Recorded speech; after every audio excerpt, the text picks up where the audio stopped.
15 lies we all tell all the time. Let's be real, sometimes we all stretch the truth a bit. Sure, it can be a full-on production, like faking a cough and sniffling just right to call in sick to work. But usually, we tell little white lies just to keep things smooth and avoid awkward moments. These small fibs help us get through everyday situations and spare everyone's feelings. Check out some of the most common ones we tell all the time. Number 1. Oh, I'm good. How are you?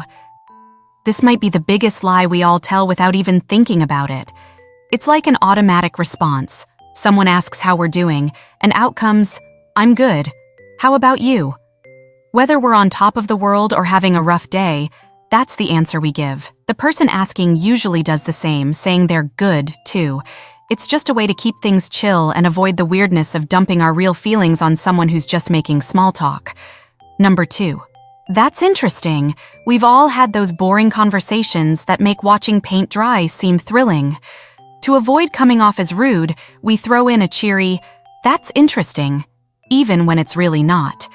It's a handy phrase for any situation, whether someone's talking about their stamp collection or going over their uneventful workday. It's just a little lie to keep things polite and show we're listening, even if our minds are somewhere else. Number 3. I'm fine. Here's another classic move.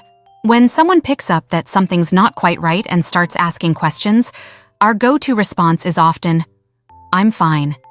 It's like a shield to dodge more questions and keep things from getting too personal. Whether we're stressed, dealing with stuff, or just having a rough day, I'm fine is our quick fix to get through without spilling our problems every time someone asks. It's basically the verbal version of putting on a brave face. Number 4. I'm almost there. This is a classic line we use when we're running late. It's a way to reassure the person waiting for us that we're on our way, even if we're still quite far from arriving. It helps manage their expectations and to avoid causing concern or annoyance. By saying we're almost there, we can dodge the immediate awkwardness of admitting how late we actually are. It's a little white lie that aims to smooth over the delay and keep the other person's patience intact. Number 5. My phone's been acting weird. This excuse is a real lifesaver when we've been dodging someone's calls or texts. Blaming our flaky phone is an easy way to avoid people we're not in the mood to talk to. Whether we're just over-socializing or don't want to get into a specific chat, this excuse makes it look like it's the phone's fault, not ours. It's like passing the blame to a gadget, so we don't have to admit we just didn't feel like talking. And since tech issues are super common these days, it's a pretty believable excuse. Number 6. I didn't even see you there. We've all had those moments when we try to avoid someone in public. Later, when they bring it up, saying, I didn't even see you, is a perfect way to cover up. It helps save face and keeps things from getting awkward, so the other person doesn't feel like they were purposely ignored. It's a simple trick for handling those uncomfortable run-ins, especially in places where you're bound to bump into people you know. Number 7. Just kidding. Yep, the classic save. When a joke bombs or a comment comes off too harsh, tossing in a just kidding can help smooth things over. It's our go-to move to backpedal and avoid any awkwardness or hurt feelings. Basically, it's like hitting a verbal undo button, letting us try out humor or honesty without the risk of stepping on toes.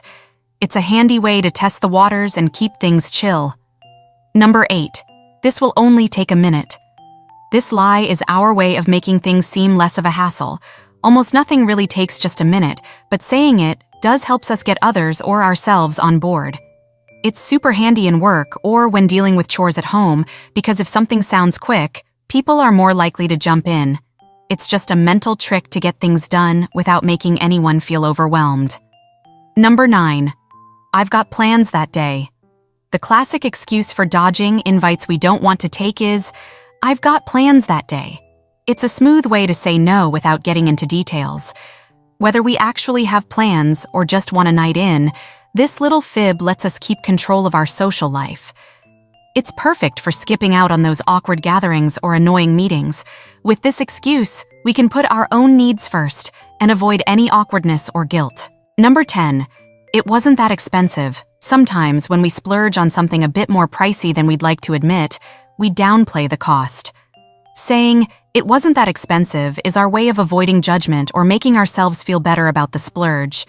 It's a neat trick to justify our spending and keep others from giving us the side eye over our financial choices. This lie comes in handy when we're talking about purchases with friends, family, or a partner who might not see eye to eye on money matters. Number 11. That makes sense. When someone's explaining something and we don't really get it, we just nod and say, "That makes sense." It's our way of looking like we're on the same page while hiding our confusion. This little lie helps keep the conversation going and saves the other person from having to explain again. It's super handy in both personal chats and work situations where admitting we're lost might feel awkward. By pretending to understand, we can keep the talk moving and come back to it later if needed. Number 12. I'm almost done. This is the go-to lie we use to reassure people, and sometimes ourselves. Saying, "I'm almost done," sets expectations and gives us a bit more time to wrap things up. It helps keep others from getting impatient and lets us stay focused on finishing the job. It's like a motivational trick that helps us push through, no matter how much is left to do. Number 13. It's not you, it's me. Even though it's a bit of a cliche, a lot of us use the line, "It's not you, it's me," to end a relationship without making the other person feel like it's their fault. By saying this, we take the blame for the breakup, hinting that the problems are more about us than about them.